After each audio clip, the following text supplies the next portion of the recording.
Hello, welcome to this video. இன்று நான் கூறுகிற வசனம் நீதிமொழிகள் 22ஆம் அதிகாரம் 4வது வசனம். நீதிமொழிகள் 22 4வது வசனம்.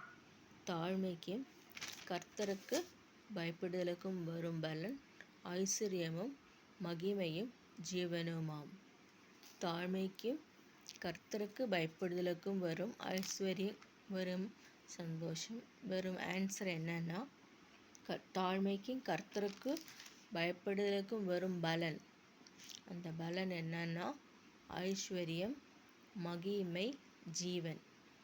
ஆகவே ஐஸ்வர்யமும் கர்த்தர் தருவார், மகிமையும் தருவார், அதே போல் ஜீவனும் தருவார். ஜீவன் கர்த்தர் ஜீவன் தருகிறவர்.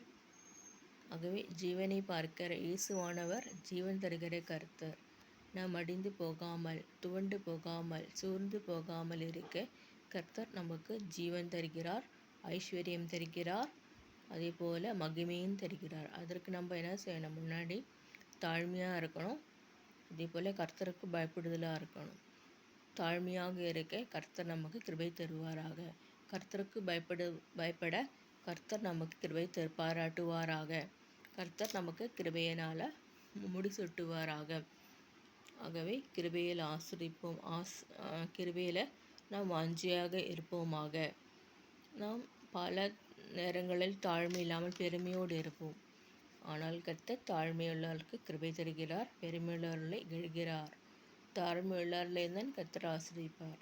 தாழ்மையோடு நடந்து கொள்வோமாக. அவ்வாறு செய்யும் பொழுது நமக்கு ஐஸ்வர்யம், நிறைய ரிச்சஸ் கிடைக்கும், ஐஸ்வர்யம் கிடைக்கும், அதுபோல் நமக்கு ஜீவன் கிடைக்கும், மகிமையும் கிடைக்கும்.